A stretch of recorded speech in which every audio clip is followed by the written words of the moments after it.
مگه الان نمیگی 1 میلیارد گمراه پیغمبر عباس به حضرت علی میگه درسته؟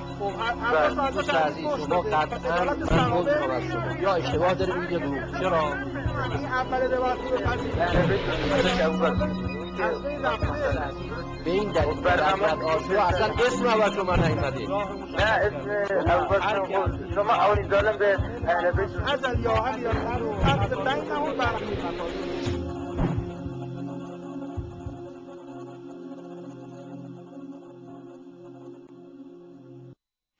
اعوذ بالله من الشیطان الرجیم. بسم الله الرحمن الرحیم. الحمد لله رب العالمین. اللهم صل علی محمد المصطفى و علی المرتضى فاطمة الزهراء والحسن الرضا والحسین المصفى و جمیع الاوصیاء مصابیح الدجا و صل علی من بیمنه رزق الورا و بوجوده ثبتت الارض والسماء مولانا صاحب العصر والزمان. عرض سلام و وقت بخیر دارم خدمت شما عزیزان و بینندگان شبکه جهانی ولایت از برنامه تریبون آزاد و امیدوارم که در هر کجا که هستید زندگی پرخیر و برکتی داشته باشید. خدمتتون هستیم با برنامه تریبون آزاد، برنامه که ما در اون تماس‌های شما عزیزان و بینندگان رو پذیرا هستیم و به سوالات شما در حد امکان پاسخ میدیم. اما در ابتدا مطلبی رو مطرح میکنم و بعد سوالی که دوست داریم اگر بینندگان تماس میگیرن در حد امکان به این سوال پاسخ بدن. روایتی است که در کتاب الطبقات الکبری ابن سعد جلد 3 صفحه 343 و انساب الاشراف بلادری جلد 3 صفحه 434 آمده. روایت عجیبه که اواخر عمر خلیفه دوم آقای ابن عمر فرزند ایشون به خلیفه دوم گفت لو استخلفت، ای کاش کسی خلیفه قرار میدادی. قال من، پرسید خلیفه دوم چه کسی رو با من جانشین قرار بدم؟ قال تجتهد، اجتهاد کن هر کسی مایل بودی. بعد یک حرفی زده میگه ارأیت لو انک بعثت الی قیم ارضک. یه سوالی ازت دارم پدر، اگر تو یک شخصی رو به سراغ نماینده و مأمور خودت در سر فلان زمین میفرستادی که بیا پیش من، الم تکن تحب ان یستخلف مکان حتی یرجع الی الارض، آیا دوست نداشتی این شخص یک نفر رو مسئول به جای خودش قرار بده برای انجام کارها تا اینکه دوباره برگرده سر زمین خودش؟ یعنی شما یک جایی یه زمینی داری، برای زمین یک مسئولی قرار داری، صداش میزنیم بیاد کارش داریم، این چند روزی که داره میاد پیش شما، آیا دوست نداشتی یک نفر جانشین برای خودشون رو تعیین بکنه؟ قال بلا، گفت چرا؟ ارأیت لو بعثت الی راعی غنمک، اگر به دنبال گوسفنددار خودت میفرستادی، به دنبال چوپان خودت میفرستادی، الم تکن تحب ان یستخلف رجلا حتی یرجع، آیا دوست نداشتی یک نفر رو این چوپان به جای خودش بر سر گوسفندها بگذاره، مراقب گوسفندها باشه تا برگرد، تا این نماینده تو برگرده؟ گفت چرا؟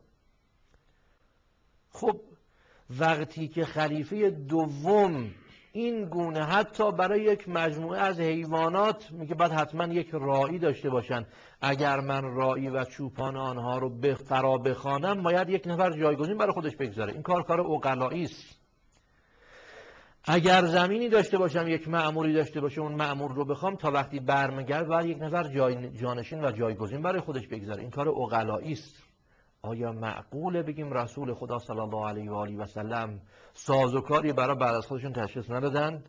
و بعد جالبه در ادامه همین روایت میگه گفت ان استخلف فقد استخلف من هو خیر منی، اگر من جانشین تعیین بکنم، آقای ابوبکر تعیین کرده، اما اگر تعیین نکنم حرام انجام ندادم، چون پیغمبر هم ترک کرده. نمیگه پیغمبر سازوکار قرار داده، پیغمبر راهکار قرار داده، میگه پیغمبر رها کرد اصلا امت رو. آیا واقعا این چنین حرفی و نسبت به حضرت اون عقل کل عالم، اون کسی که مدیر کل عالم بوده، اون کسی که از همه انسانها بهتر به وضعیت زندگی انسانها آگاه بوده، آیا معقوله بگیم او اصلا هیچ فکری برای آینده امت خودش نکرده؟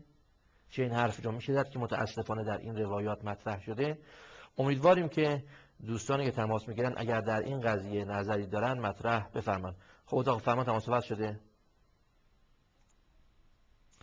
نفر اولی که خدمتتون هستیم آقا جمشید از تهران از عزیزان اهل سنت. بفرمایید آقا جمشید. سلام قربان، خوبی شما؟ علیکم السلام، بفرمایید. از آقا صدا من میاد؟ بله صداتون هست. خوب هستی شما؟ متشکرم. من خواستم از برادری و برابری مسلمین حالت تشیع و تسنن عرض کنم خدمتتون هستیم. متاسفانه حالا من نمیخوام بگم من خودم اهل سنت هستم، ولی کلا این که بی احترامی هایی که امروز نسبت به چه اهل تسنن چه اهل تشیع هست تو جامعه زیاده. خب متاسفانه این نباید باشه، این چیزی که هستش و در جامعه یا بقیه جا دیده میشه. خب این ببخشید وقتی که مثلا کانال هایی مثل همین من دارم، هم از کانال شما میگم حالا نقد باشه یا از کانالی مثل کلمه باشه، واقعا احساس میکنم که دارن مردم رو چیز راهنمایی میکنن. اگه اینجوری باشه باید بیان مردم رو درست راهنمایی کنن. حالا اصلا جوانای مملکت جمهوری اسلامی واقعا همه دارن بد میرن، راه رو اشتباه دارن میرن.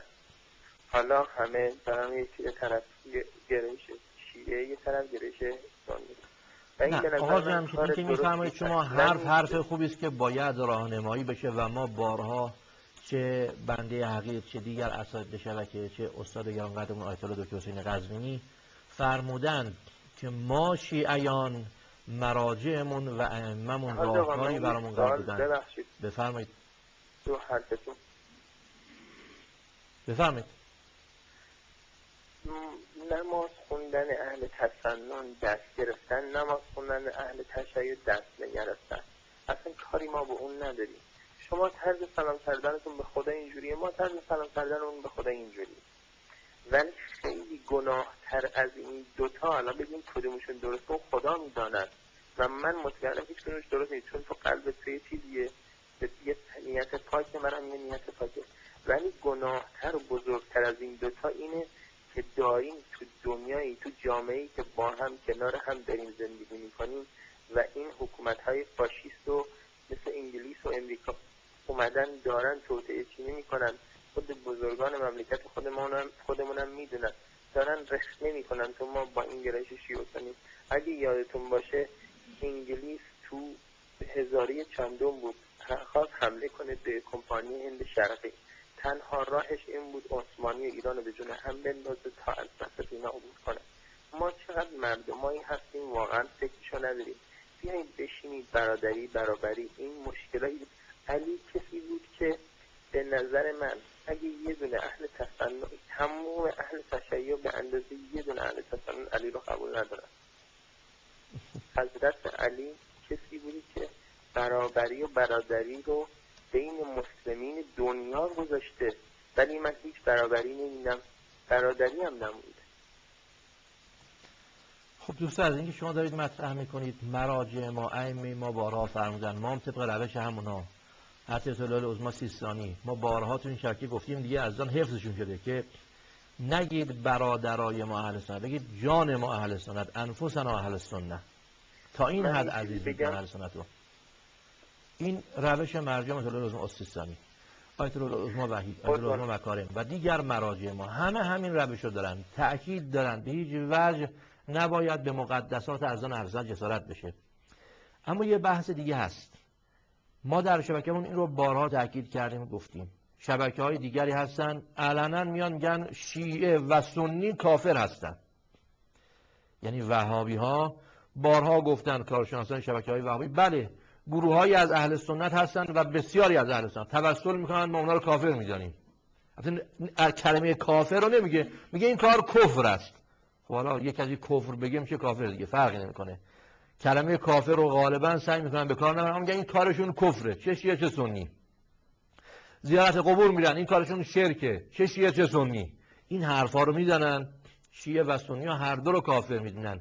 این که شما الان میگید شیعه را به جان اهل سنت انداخته یا سنی رو به جان شیعه، من طور دیگه این میخوام بگم در وضعیت فعلی شیعه و سنی با هم خوب هستن. الان الازهر سنی حوزه های ایران شیعه، ایران از الاسد دعوت میکنه دفاع میکنه ازشون، اونا از ایران دعوت میکنن دفاع میکنن. اونی که هست یک گروه جدیدی رو به اسم اسلام درست کرده، وهابیت، اون رو به جان شیعه و سنی انداخته که در سوریه اونها دارن شیعه و سنی میکشن، در عراق دارن شیعه و سنی میکشن، در مصر همچنین، در بحرین همچنین، در عربستان همچنین. پس اون چیزی که شما میگید فریب، بله فریب، یه گروهی فریب خوردن و رفتن در اون فرقه‌ای که ما اسم اونها رو میذاریم وهابیت و الان دارن مسلمان‌ها رو به سمت یکی از این دو گروه سوق میدن که غالب مسلمان رو با کار تبلیغاتی خودشون میخوان به اون سمت بکشونن. خدمتتون هستم. خانش هسته داری منو بگید؟ بله داریم. آقا اگه این برنامه شما برنامه آموزنده‌ای هست، اگه شما زحمت بکشین، حالا گفتم عیسی به دین خود، موسی به دین خود، شما زحمت بکشین همونطور که خودتون اومدین نشستی دارید جوانای ما، مادرای ما، خواهران ما، پدران ما راهنمایی میکنید، شما زحمت بکشین، ایراد نداره. چه ایراد داره؟ مگه ما دشمنی داریم با هم دیگه؟ یه دونه از اهل تسنن هم دعوت کنید بغل دست خود، یکی از مرجعین اهل تسنن دعوت کنید بغل دست خود، هم دیگری که نمیخوایم بزنید بشینید با هم حرف بزنید، برابری برابر. این مسخره بازی به خدا رو انداختن. آقا جمشید، یعنی شما تا حالا ندیدید ما در شبکه‌مون سنی بیاریم همین جا پشت همین میز چندین بار و بارها از زان اهل سنت اومدن نشستن با هم برنامه داشتیم. بسیاری از کلیپ‌های شبکه ما کلیپ‌هایی است که علمای سنی صحبت کردن، ما ازشون ضبط کردیم، خودمون ازشون ضبط کردیم پخش می‌کنیم. اتفاقا شبکه ما اولین شبکه شیعی است که علنا کارشناس سنی آورده شروع کرده صحبت کردن. حاج آقا بفرمایید. من این سوال خدمت شما داشتم، آیا شما خلفای راشدین رو قبول دارین؟ این تأثیری نداره. خلفای راشدین اهل سنت به عنوان اصول دینشون نمیدونن. حالا ما قبول نداشته باشیم، این که ما قبول داشته باشیم یا نداشته باشیم، مثلا میگه آقا شما امامت الهی رو قبول دارید، خب شما میگه امامت الهی قبول ندارم. یعنی شما خلفای راشدین رو قبول دارین؟ نه، ما که صریحا گفتیم ما خلفا رو خلفای راشدین که شما قبول دارین به عنوان خلفای رسول خدا قبول نداریم. ما میگیم پیغمبر افراد دیگری رو به عنوان خلیفه الهی معرفی کرده. خب مگه میشه اینجور چیزی که شما میگید؟ خب حالا این دقت کنید از همین مثلا ابوبکر رو قبول ندارید، شما از اول زنگ میزنید میگید که با هم دوست باشیم، با هم مسائل دشمنی مطرح نکنید، بعد الان میگید اینها. این که اینطوره دلیل نمیشه ما با هم دعوا کنیم. مثال واضح برای شما بزنم، شما قرآن میخونید دوست عزیز؟ بله. ماجرای حضرت هارون و سامری رو خوندید؟ کیو؟ حضرت هارون و سامری. بله. سامری قوم موسی رو گوساله پرست کرد. درسته. اونها خدای خودشون رو گوساله قرار داده بودن. حضرت هارون خداش چی بود؟ خدای واحد، خدای یکتا، خدایی که گوساله نیست.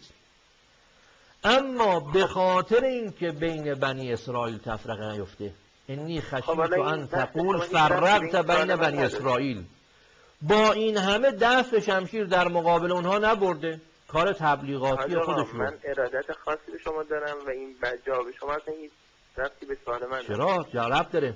شما بگید از من پرسه من خلفای شما رو قبول دارم، قبول نداشته باشم، این دلیل میشه که ما با هم وحدت نداشته باشیم؟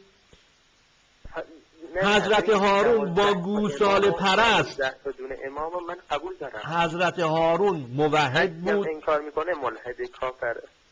آقا جمشید دقت کن حرف عرایض بنده رو. حضرت هارون با گوساله پرست وحدت داشت. اون وقت ما به خاطر اختلاف در سر خلفاتون، شما میگید ما خلفاتون رو قبول نداریم، یعنی شما میگید صحابه پیغمبر همچین مثل اونا بودن؟ بله. عشره مبشره یعنی چه قربان؟ اصلا یه بحث دیگه است. شما نچه حرف چیه؟ از شما قبول ندارید چرا اسم علی، ابوبکر، عثمان اینا تو عشره مبشره هست؟ دوست عزیز این چه ربطی به بحث ما داره؟ شما دارید این طرف اون طرف میرید. اول شما مطرح کردی راجع به وحدت، خیلی عالی و خوب. اول و آخرم اینه که برابر و برابر، برابر و برادر. آیا یه لحظه دقت کن، آیا برای وحدت داشتن، من حد اکثرشو میگم، برای وحدت داشتن باید عقیده ها با هم یکی باشه؟ باید یه نقطه های اشتراکی داشته باشیم. نقطه اول اشتراک ما قرآن. من نکته مهمی رو گفتم خدمتتون. حضرت هارون با گوساله پرست وحدتش در چی بود؟ یعنی شما میگفت به نظرشون احترام میذاشت؟ نه، این که بناشون احترامی داشت نه. دقت کنید چی بحث علمیان هیچ کس نمیتونه بگه حضرت هارون نمیاد بگه آقا گوساله پرستی بد نیست. قطعا گفته. بحث علمیشو کرده. اما دست به شمشیر نبرده، خون او رو نریخته، اموالشو ندزدیده. حاجی آقا من یه سوال دیگه داشتم. الان 10 دقیقه از ما شما رو خط هستیم دوست عزیز. سوال بعدیتون ان شاء الله دفعه بعد. اما همین مقدار شما میگید ما باید با هم کلا یکی بشیم. بنده عرض میکنم خیر، برای وحدت لازم نیست تمام عقاید افراد با همدیگه یکی باشه. اصلا اون ممکن نیست. بین دو نفر هم پیدا نمی‌کنید عقایدشون با هم یکی باشه 100%. من گفتم نقطه های اشتراکی ما خداست، قرآن، پیغمبره. من مانع اونا نیستم. همین. حالا این بحث شما بحث وحدت بود. اینا موجب اشتراک ما با هم وحدت خواهیم داشت ان شاءالله. پس اینها نمیتونه سبب تفرقه ما بشه. این که تو این بحث باید بشینیم، حالا یا ما درست تشخیص میدیم یا شما این قضیه رو. اینو باید از جهت علمی حلش بکنیم بدون دعوا، بدون جنگ. از شما تشکر میکنیم چون 10 دقیقه خورده است با شما روی خط هستیم. نفر بعدی که خدمتتون هستیم آقا مجتبی از تهران از عزیزان طرفدار مکتب اهل بیت. سلام علیکم. آقا مجتبی. الو. سلام علیکم، بفرمایید. سلام علیکم جناب آقای ابوالقاسم. علیکم السلام، خدمتتون هستم. صدای من میاد؟ بله صداتون هست، بفرمایید. جناب ابوالقاسم در رابطه با این دوستون که الان تماس گرفتن بفرمایید بهشون که سازمان ملل متحدی هم هست که انواع ادیان ها همه جا جمع شدن به نام سازمان ملل متحد. دلیل نمیشه که ما همه دیگر رو قبول داشته باشیم. یه جلسه ای هستش که همه جمع میشن با عقاید مختلف میخوان یه سازمانی رو تشکیل بدن به نام سازمان ملل متحد. این جواب این آقا که متحد بودن و اتحاد رو در تمام اصول رو میدونن، اصول و فروع و همه چی ما باید وحدت داشته باشیم. من فکر نمی‌کنم اینطور باشه. فقط یه شهادت میخواستم بدم در رابطه با فرمایشات حضرت آیت الله قزوینی که فرمودن که مساجد اهل تسنن و تشیع. یکی این که من چند تا دوست کرد اهل تسنن دارم که با من شبا به مسجد میان و نماز جماعت برگزار میکنن. شاید خودشون هم میتونن زنگ بزنن و شهادت بدن. اینها با دست بسته، ما با دست باز نماز میخونیم و تمام نماز گزارای اونجا هم خیلی احترام بیش از اندازه هم به اینا میگذارن. یعنی بیشتر از من شیعه اهل تسنن رو تحویل میگیرن و از این مواقعی که شربتی هست اول به اونها تعارف میکنن. من میخواستم بگم به این آقایون وهابی که با عرض ربط زیادی نزنید. اهل تسنن و تشیع تو خود تهران با هم نماز میخونن. من خودم شهادت میدم و دوستان من هم این کارو با خود من میان نماز. من روش خودم نماز میخونم، اونم به روش خودش. دوم این که اهل تسنن و اهل تشیع همه در کتاب الله، خداوند، کتاب خدا و پیامبر مشترکی و این اختلافی که وجود داره یه اختلاف علمیه که داره بررسی میشه که انشاءالله این اختلاف حل بشه، مشکل حل بشه. ولی ما در اصل قضایا که کتاب الله و سنتی و اهل بیتی ما مشترک و خدمت شما که بحث جدلی نداریم، دعوا نداریم. من با همین دوستانمونم بحث میکنم. و دومی که این مسئله این که آقای ذهبی بخاری رو تضعیف کرده کاملا صحت داره. من تحقیق کردم، به دوستانم توصیه میکنم تحقیقاتشون رو شروع کنم و واقعا این فرمایش آیت الله قزوینی در رابطه با ذهبی کاملا درست. از اینکه وقتتون رو گرفتم خیلی پوزش میکنم. موفق باشید. تشکر میکنم. این فرمایش شما که اهل سنت میان در مسجد شما نماز میخونن، خب شیعه باید بتونه در مسجد سنی نماز بخونه، سنی در مسجد شیعه. ان المساجد لله فلا تدعوا مع الله احدا. مسجد برای خداست. جناب آقای حسون مفتی اهل سنت سوریه وقتی اومد به ایران یه مساوی باش گرفتیم، چون فرمود من در خیلی از مساجد تهران رفتم، در همه اونها هم نماز خوندم، هیچ کس نگفت تو سنی هستی چرا اینجا نماز میخونی. هیچ کس جلوی من نگرفته. الان عزیزان اهل سنت میان در مسجد شیعه نماز میخونن، شیعه هم باید بتونن در مسجد سنی نماز بخونن و این یک امر طبیعی است و روایتی هم در کتب شیعه آمده، روایتی است با سند صحیح که اساتید ما این رو بارها مطرح کردند از امام صادق علیه السلام: من صلی معهم فی الصف الاول کان کمن صلی خلف رسول الله صلی الله علیه و آله و سلم.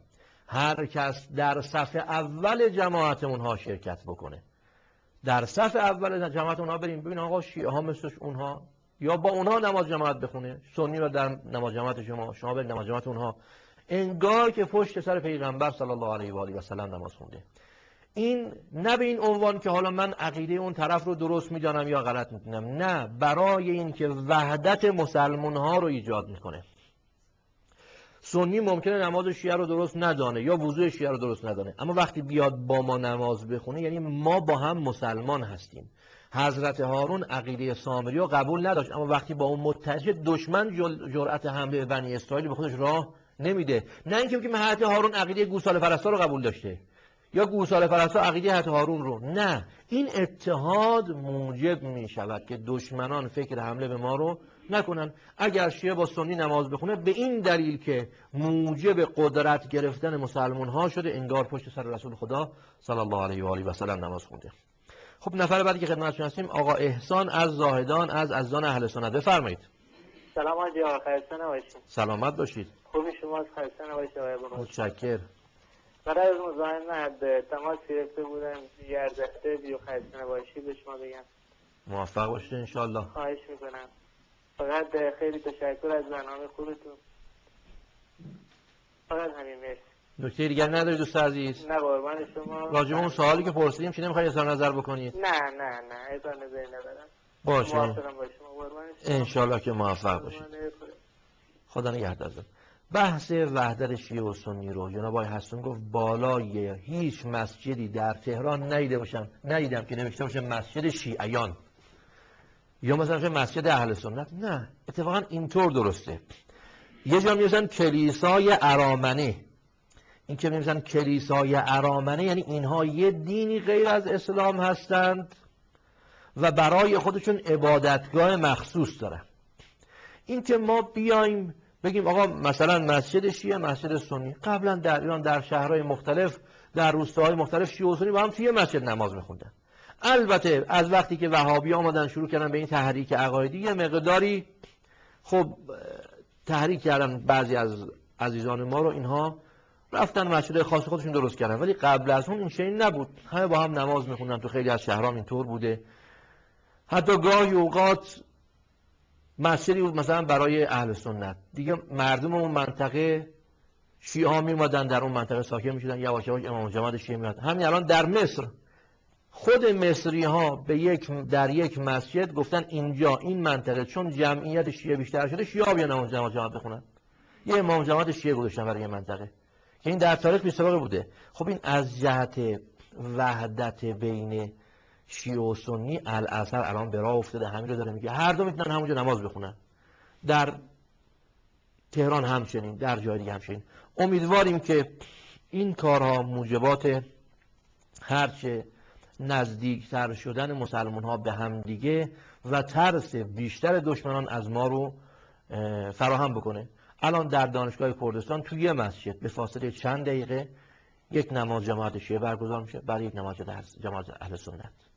یعنی اینها حداقل آقا مسجدمون با هم یکیه، ما توی یه مسجد با هم نماز میخونیم، قبلمون که با هم یکی هست، خدامون که با هم یکی هست، پیغمبرمون که با هم یکی هست، قرآنمون که با هم یکی هستش، در یک مسجد با هم دیگه نماز میخونیم. این خیلی تاثیرگذاره و میتواند برای ایجاد ترس در بین دشمنان مؤثر واقع بشه. خب بیننده بعدی که خدمتتون هستیم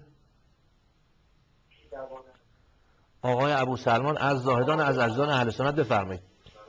خسته نباشید. سلامت باشید. میخواست با جنابایی صحبت کنید. خدمت هستم، بفرمایید.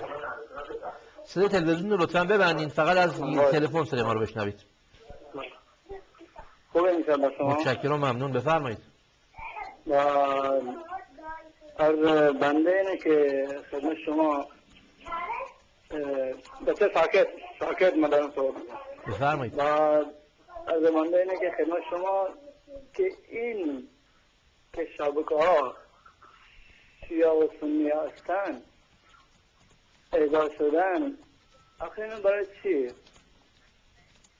اینو میخوام چی رو مثلا به جهان یعنی ظاهر کنن؟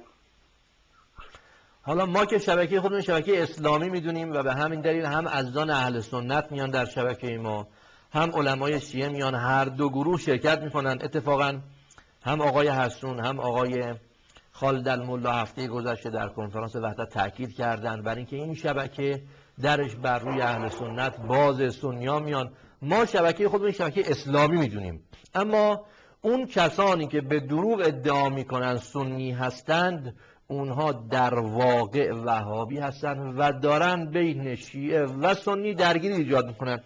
یعنی خود لحن، دقت کنید آقا ابوسلمان، ما صحبت میکنیم میگیم آقا شیعه و سنی با هم دوست، با هم برادر، با هم باید خوب زندگی کنن، اما منکر اختلاف عقیدتی هم نمیشیم. میگیم اختلاف عقیدتی هم باید به صورت علمی حل کرد. ما حرفمون رو بزنیم، اونا هم حرفشون رو بزنن، مردم هم بهترین راه انتخاب میکنن. اما این که بیام میگیم آقا اون مشرکه، حکم مشرک هم قتله، فلانی کافره، فلان کسی که این کار کرده شرک انجام داده، این چنین است چنان است، حق ازدواج باش نداری. خب این درگیری ها ایجاد میکنن بین مسلمان ها. الان در همون زاهدان چقدر شیعه و سنی با هم ازدواج کرده بودن؟ شما الان زاهدان هستی که دیگه، درسته؟ من نه زاهدان نیستم. حالا همون سمت زاهدان قطعا در جریان هستید. چقدر شیعه و سنی هم ازدواج داشتن. الان فتوا دادن که آقا سنی ها حق ازدواج با شیعه ها رو ندارن، چه دخترش چه پسرش. خب چطور قبلا تا 5 سال قبل 6 سال قبل میشد الان نمیشه؟ خب این مشخصه که این یک سمت و سویی برای جدا کردن شیعه از سنیه. خب خدمت نسیم بفرمایید.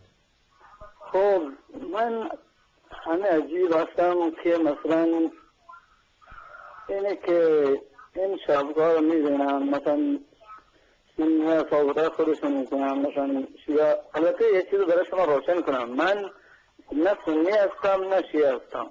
اینم برای روشن بشه اگه میخواست مثلا با من صحبت کنه یه موقع این درست نکنه که من سنی هستم. من سنی نیستم، اینم برای روشن بشه. هم شیعه هم نیستم. تو من شما میگه این شبکه ما اسلامی است. خب که شبکه اسلامی هستم، پس این دعوا چیه؟ من اصلا سر در نمیارم. شما میگه اسلام، اونا میگن اسلام، بعد رب ما یک الله است، قبله ما یکی مثلا بیت الله است. خب که آقا ابوسلمان، درسته؟ آقا ابوسلمان یک ماجرایی نقل شده، میگفتش که یک شخصی داشت تو راه میرفت، یه بنده خدایی داره پیاده میره، دلش سوخت، سوار بر الاغی بود، این شخص پیاده رو سوار بر الاغ خودش کرد. این که سوار شد یه 4-5 دقیقه رفت گفت عجب الاغ خوبی داری. چند دقیقه بعد رفت گفت عجب الاغ خوبی داریم. چند دقیقه بعد عجب الاغ خوبی دارم. گفت برو پایین تا مالک خود منم نشدی. ما با اونا مشکل نداشتیم، ما میگیم اسلام، اونا اومدن میگن نه شیعه نه سنی. ما که مشکل نداریم با اونها. درگیری از اون وره. شما داری تو خیابون میری یکی بیاد یه مشت شما بزنه، شما چیکار میکنی؟ از خود دفاع نمیکنی؟ که نمیشه که. ما داریم ترویج اسلام میکنیم، شیعه و سنی میان عقیده اسلامی رو میگن، اون وقت یکی میاد میگه آقا جناب عبدالرحمن سربازی که میگه توسل جایز است بیخود کرده. محمد عمر سربازی که میگه توسل جایز است کافر مشرکه. آقای ضیایی که میگه توسل قطعا اشکال نداره این مشرکه. خب اینو ما چیکارش کنیم؟ خود شما هم نمیتونید قبول بکنید، حتی اگر خودتون سنی هم ندونید.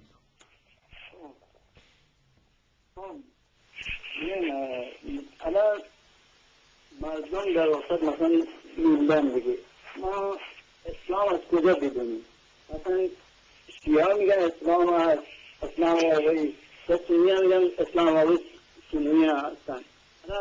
از کجا بدونیم که اسلام اصلی پیش کی هست؟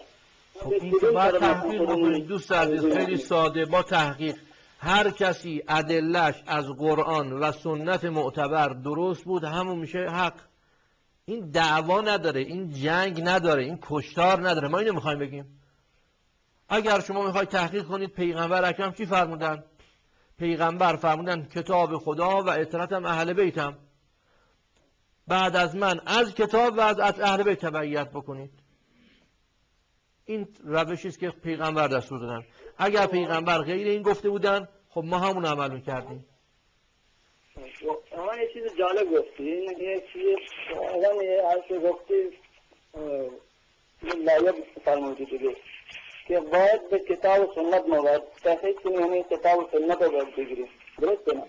بله درسته. هر شما اینه که ببین الان ما که کتاب و سنت رو مثلا سنگ میزنی میبینی ببین اصلا آیت قرآنی هم هست زمانی در بین شما اختلافی ایجاد بشه ردو الله و رسول، درسته؟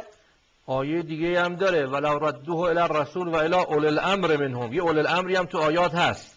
آره اون هم آیاتی هست که اعوذ بالله من الشیطان الرجیم یا ایها الذین آمنوا اطیعوا الله و اطیعوا الرسول و اولی الامر منکم. درسته. ببین اطاعت الله اطاعت رسول، درسته؟ اینجا اطاعت از دو جا اطاعت یعنی جمله اومده، درسته؟ ولی لیکن چی بله امرا و اولی امر منکم، برای اونا یعنی اطاعت نیامده، اونا امرشون باید به معروف اطاعت بکنید، به امرا یعنی آقا ابو سلمان این یه بحث دیگه شد که شما دارید شبهه دیگه مطرح میکنید. من به شما میگم از آقای زید و آقای عمرو اطاعت بکنید، درسته؟ اینجا من از کی گفتم اطاعت کنید؟ از یه نفر یا دو نفر؟ از یه نفر گفتم یا دو نفر گفتم؟ از یه نفر گفتم از آقای زید و آقای عمرو. اینا یه نفرن؟ نه دو نفر شده. دو نفرن. خدا میگه اطیعوا الله، این یکی تمام شد.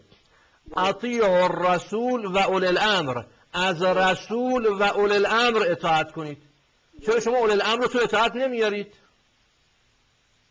چرا؟ ببین اون مثلا اطاعت ببین اگه مثلا امیر بگه نماز نخونی اشکال کنی اینجا اطاعتش کنی یا نه؟ خب گیر ما سر همینه، اصلا اشکال ما همینه.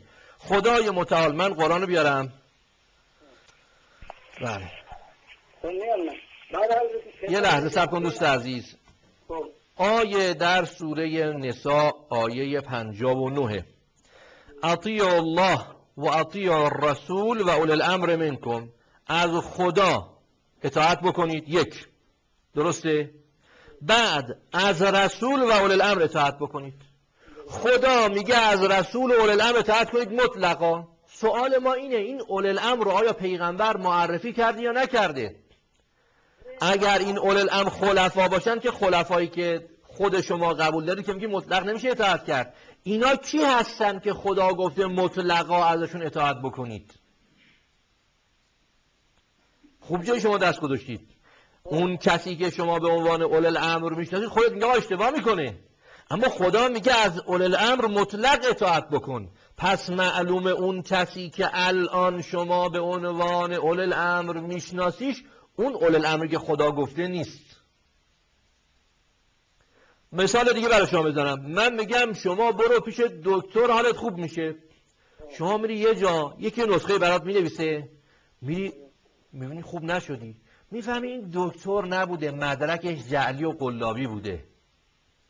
دکتر آدمو خوب میکنه، اون کسی که مدرکش قلابی داروش خوب نمیکنه. خدا میگه از اولی الامر اطاعت بکنید مطلقا، یعنی اولی الامر معصومه. حتی فخر رازی اینجا میگه معصومه. بله شما میگه آقای اولی الامر ما معصوم نیست، پس معلومه اینی که الان شما دارید میگید این به عنوان اولی الامر نیست. پادشاهی که شراب بخوره در عربستان اولی الامر به حساب نمیاد. ابوبکر البغدادی که بگه سر همه مردم رو ببرید این اولی الامر به حساب نمیاد. خب ما الان 10 دقیقه تقریبا با شما روی خط هستیم. انشالله که موفق باشید. از شما تشکر میکنیم. دفعه بعد تماس بگید انشالله ادامه صحبتتون خواهیم شنید. نفر بعدی که خدمتتون هستیم حسن آقا از تبریز از عزیزان طرفدار مکتب اهل بیت. سلام علیکم. سلام علیکم و رحمت الله. علیکم السلام. خوب انشالله. متشکرم، ممنون باشید. من واقعا صمیمانه قدردانی تشکر میکنم از برنامه خوب. خواهش میکنم. یعنی ما اون چیزهایی که قبلا نشنیده بودیم الان به حمدالله برای شیعه کاملا دیگه بدون چون و چرا ما قبول کردیم. قبلا اپاپ درست شیعه بودیم، ابهاماتی امکان داشته باشیم. الان خدا رو شکر این ابهامات کلا حل شده، خدا رو شکر. و من نظامی بازنشسته هستم. خودم وقتی تو مسجد میرفتیم نماز میخوندیم، خود برادران اهل سنت می اومدن، اونام نظام ارتشی بودن دیگه، می اومدن با ما نماز نه با جماعت، اصلا اونا رو من خودم شاهد بودم که می اومدن خودشون تنهایی تو همون مسجد نماز میخوندن. اصلا اینجور چیزا بعضا بحثایی که می اومد اصلا بحثم میکردیم و هیچ دلخوری و اینا هیچ کدوم نداشتیم. متاسفانه این وهابیای ملعون که اومدن دست گذاشتن به همین نقطه حساس و میخوان به زور عقیده خودشونو بر ما تحمیل کنن. خب شما خدا رو شکر اومدین کلا با دلایل و اثبات و برای همه اثبات کردین و جای شبهه‌ای باقی نیست. تعصب لازم نداره برای ما وقتی که راهی رو انتخاب میکنیم، تعصب نمیخواد اون. واقعا حرف رو گوش بکنیم، نه زوره نه اختیاریه.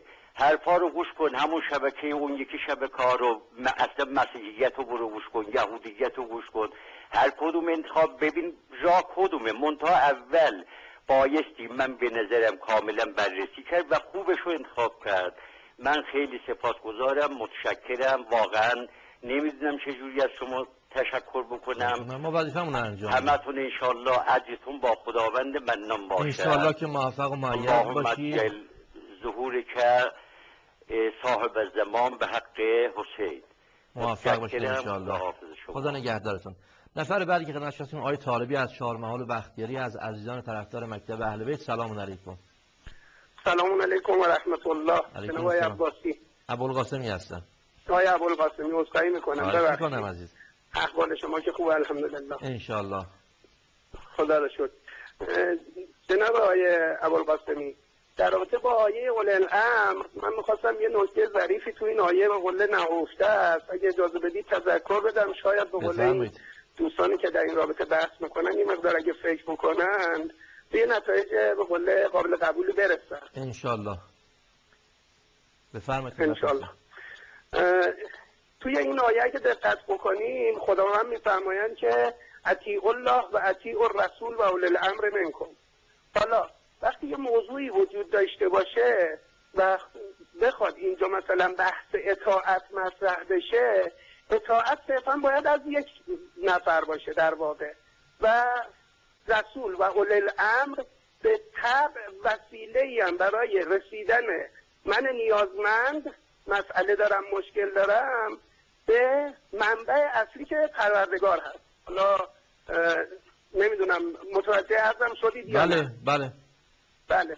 حالا توی این آیه نکته ظریفش اینجاست که وقتی ادامه آیه رو میخونیم بعد از اطیعوا الله و اطیعوا الرسول و اولی الامر منکم میفرماید و ان تنازعتم فی شیء فردوه الی الله و الرسول. درسته این نکته؟ بله نکته درسته. اینجا چرا نگفته بر رسول و اولی الامر؟ به خاطر چی؟ به خاطر اینکه اگر اطاعت از اولی الامر واجب شد نزاعی وجود ندارد. یعنی چی؟ یعنی اگر من با دیگری نزاع پیدا بکنم که باید برم پیش اولی الامر، چرا؟ چون در حال حاضر نه خدا حاضره از اون نظر که به قول ما باش رابطه مستقیم داشته باشیم و مسئله‌مون رو مطرح کنیم، نه پیغمبر. پس تنها کسی که میمونه الان هم حاضر وجود داره به صورت زنده در میان مردم هست اولی الامره. صحبت سر اینه که ما باید بریم خدمت اولی الامر. پس این چه امریه که خداوند میفرماید اگر در این رابطه نزاع پیدا کردید به خدا و رسول به قول مراجعه کنید. این تنها مسئله‌ای که میمونه که ما میتونیم به قول پیش اولی الامر نرفته بریم پیش مثلا رسول و پروردگار، خود بحث قبول داشتن اولی الامر بودن شخصه. یعنی به جز این هیچ نزاعی نیست که خود یعنی یک طرف دعوا اولی الامره. درسته. یعنی زمانی که در خود اولی الامر شک داشتید به خدا و رسول مراجعه بکنید. احسنت. یعنی این نکته ظریف اینجاست. بله این که از برداشت بسیار خوب از آیه است. درست. هر مسئله‌ای داشته باشید باید وقتی که دستتون به خدا نمیرسه به صورت مستقیم، رسول هم از میان شما رفته، تنها یک نفر میمونه که شما میتونید توی این آیه ارجاع داده به شما خدا آدرس غلط که نمیده نعوذ بالله. پس یک نفر میمونه که حی حاضر زنده ما میتونیم بهش مراجعه کنیم، اونم اول الامره. درست. ما در تمام مسائل باید پیش اول الامر بریم. حالا نکته اینجاست که اگر ما نزاعی داشتیم باید ببریم پیش خدا و رسول، پس اینجا نقش اول الامر چی میشه؟ معلومه یک طرف دعوا اگر خود اول الامر باشد، به خاطر اینکه یک طرف دعواست ما موظف به اطاعتیم، یک مسئله میمونه که خداوند آدرس داده فقط برای این یک مسئله شما به من مراجعه کنید به رسول، و اون قبول داشتن اول الامر بودن این اول الامری که اون میگه من اول الامرم، بعضی از ما نمیپذیریم. درست میفرمایید. جز این مسئله که اون رو هم ما باید به خدا و رسول بریم مراجعه کنیم که مشکلمون رو حل کنن، نه به سقیفه، نه خود مردم رأی بدن که آقا ایشون اول الامر هست یا نه. خداوند اومده نکته ظریفی تو این آیه قرار داده. من فقط خواستم این رو ازتون تشکر میکنیم، خیلی نکته مهمی بود، انشالله که موفق و مؤید بشه. تشکر میکنم ازتون. نفر بعدی که خدمتتون هستیم حسین آقا از کربلا، از عزیزان طرفدار مکتب اهل بیت. سلام علیکم. سلام علیکم حسین آقا، بفرمایید. انشاءالله خدا مبارک. حسین آقا بفرمایید.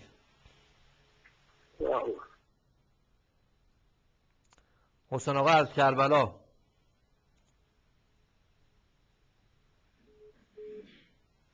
اتاق فرمان من صدا ندارم اینجا. حسین آقا از کربلا. خب ظاهرا تماسشون قطع شد. نفر قبلی که تماس گرفت بودن نکته بسیار دقیق رو گفتن. بله قطعا این شیء است.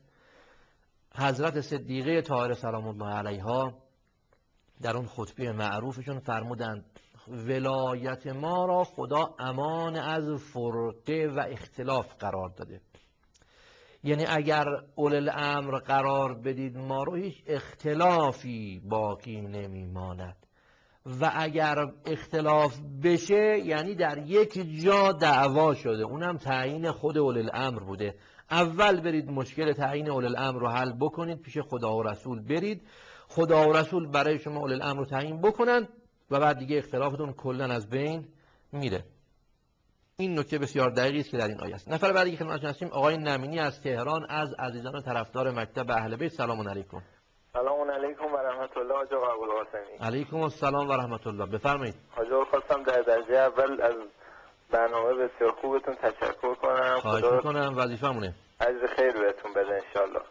راجع به اون سوالی که ابتدای برنامه مطرح کردین خواستم بگم که واقعا هر عقل سلیمی میپذیره که وقتی که تو کوچکترین مسائل، به قول شما به اون روایتی که اشاره کردید که وقتی که صاحب زمین نباشه یک نفر جانشین باید قرار بدیم، چجور میشه توی مسئله به این بزرگی، اونم بالاترین خلقت خداوند متعال، یعنی فکری نکرده باشه راجبش، یعنی یک جانشینی برای خودش قرار نداشته باشه. این وقتی به ذهن یک آدم خیلی متوسط جامعه میرسه، چطور به ذهن رسول خدا نرسید؟ قطعا این شرینه.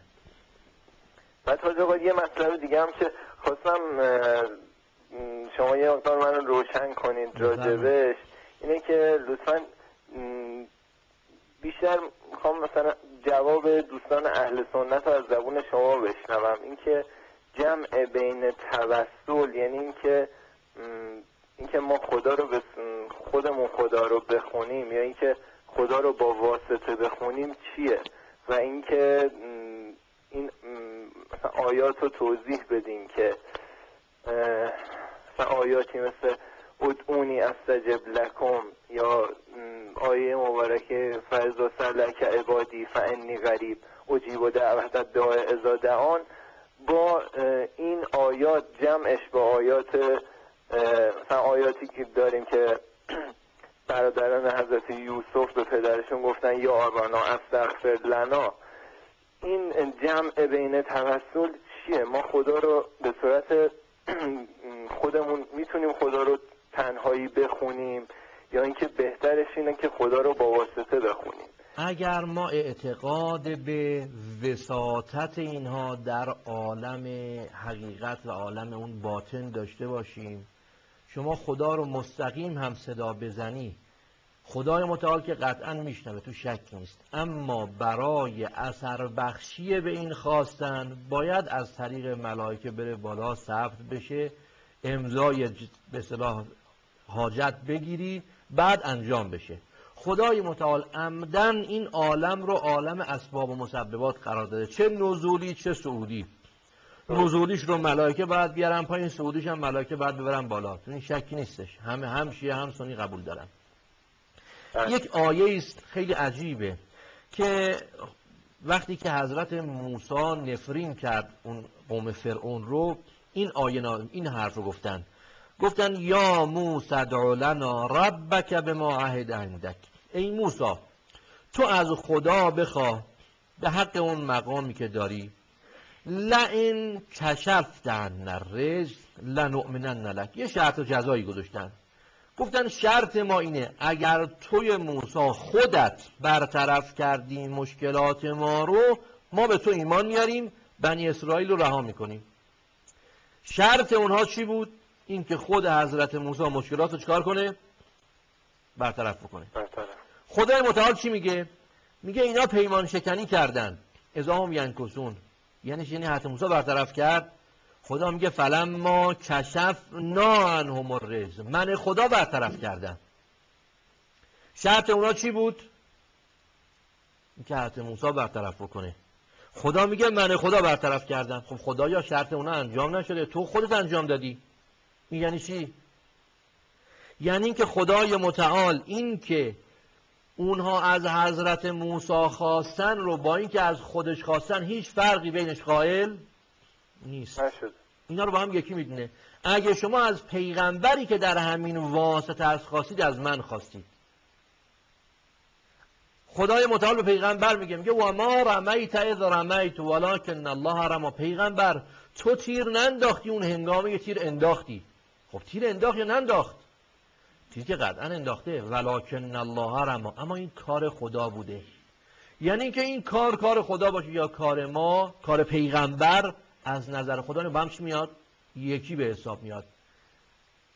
بنابراین اون کسانی که از انبیا درخواست میکنن، اون کسانی که از انبیا، از اولیاء الهی درخواست میکنن، در باطن هم از خدا خواستن. چرا از این آقا خواستی؟ چون پولش زیاد بود، چون زورش زیاد بود؟ نه، چون بنده خدا بود. اینا از موسی خواستن، خدا جواب داد. چرا؟ چون شما از بنده من خواستید، چون از کسی که در درگاه من خودم بهش قدرت دادم خواستید. این جواب این سوال میشه. یعنی در واقع شما از پیغمبر بخواید طبق این بیان که خدا در قرآن گفته، با اینکه از خود خدا بخواید هیچ فرقی نداره. کدومش حاجا افضل تره؟ کدومش هیچ فرقی با هم نمیکنه، هیچ توفیری با هم نداره. مثل اینکه شما از بانک مرکزی پول بگیری یا از یه شعبه بانک پول بگیری، فرق میکنه؟ نه، هیچ فرقی با هم نداره، برای شما تاثیر نداره. البته بعضی راه ها رو خدا گفته اثر بخشیش بیشتره. مثلا خب یک بانکی برای یه شعبه امتیاز خاصی قائل بشه، بگه این شعبه برین فلان چیزم جایزه به شما میدن،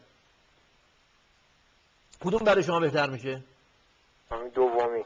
خدای متعال گفته اگر از اهل بیت بخواید احتمال برآورده شدن حاجت شما بیشتره. اگر شب جمعه حاجت بخواین احتمال برآورده شدن حاجتتون بیشتره. یعنی یه سری کارها یا قرار داده برای اینکه احتمال برآورده شدن بالاتر بره. لذا اگر از طریق توسل جلو بریم برای ما قطعاً از اینکه مستقیم بریم چیه؟ بهتر و اثر بخش‌تره. آقا خیلی لطف کردیم. خواهش میکنم. خدا نگهدار. موفق باشید. نفر بعدی که خدمتش هستیم خانم شریفی از گچساران، از طرفداران مکتب اهل بیت. سلام علیکم.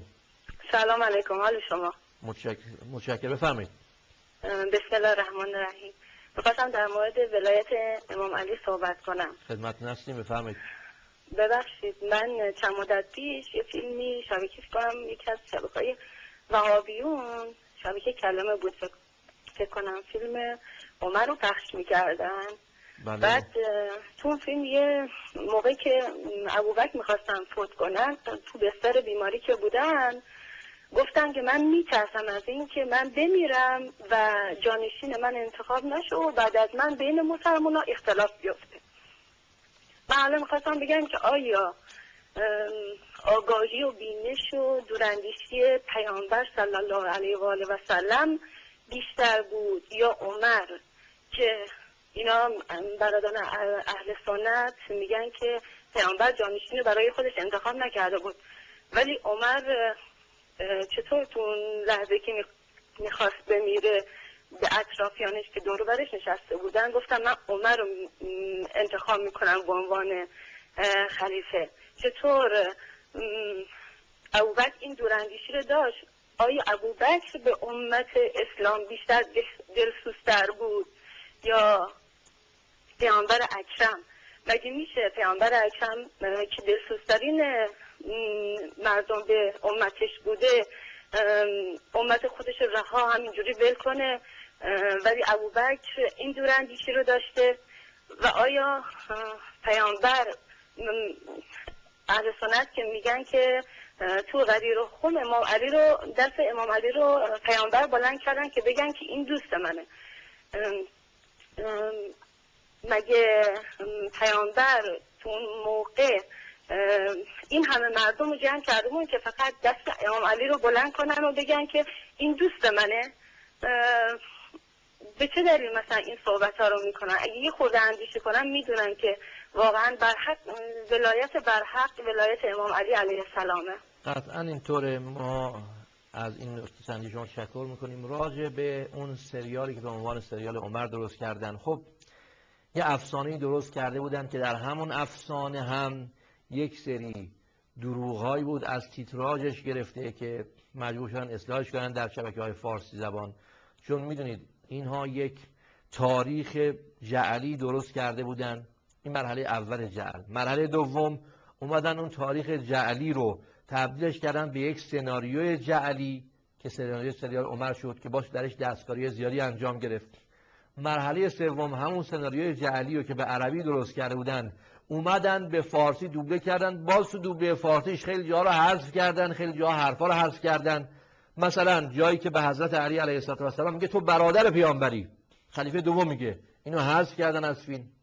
یا اون جایی که خلیفه دوم میاد میگه بله ما در جاهلیت شراب میخوردیم، حذف کردن. خیلی از چیزها رو حذف کردن از این فیلم. یعنی چند مرحله حذف و تحریف صورت گرفته بود تا اون سریال درست شده بود و ما هم به صورت مفصل یک نقدی برای این سریال انجام دادیم، در شبکه هم پخش شد قسمت قسمت، یعنی هر قسمتی از اون سریال پخش میشد نقدش رو ما انجام دادیم، در سایت شبکه ولایت هم هست. و به همین یک که شما میفرمایید رسید، وقتی به اینجا رسید که خلیفه دوم جانشین تعیین کرد و گفت من نگران جان پیامبر بود، نگران امت پیامبر هستم، اما پیغمبر اکرم صلی الله علیه و آله و سلم جانشین تعیین نکرده و نگران امتش نبوده. این سوال رو ما همونجا مطرح کردیم. از شما تشکر میکنیم. خب وقت داریم؟ بله وقت ما تمام شده. از همه کسایی که تا الان بیننده برنامه بودن تشکر میکنیم. انشالله که موفق و مؤید باشید و السلام علیکم و رحمت الله و برکاته.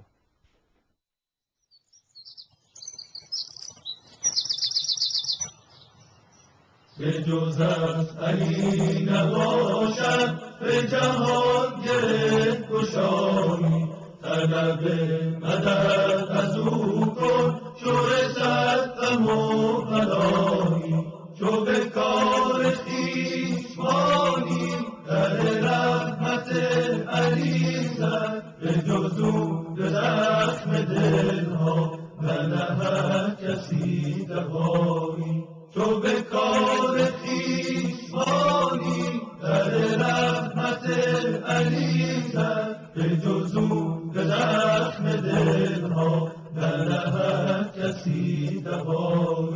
یا مولا مدد یا حیدر، یا مولا مدد یا حیدر، یا مولا مدد یا حیدر، یا مولا مدد یا مولا، یا مولا مدد یا حیدر، یا مولا مدد یا حیدر، یا مولا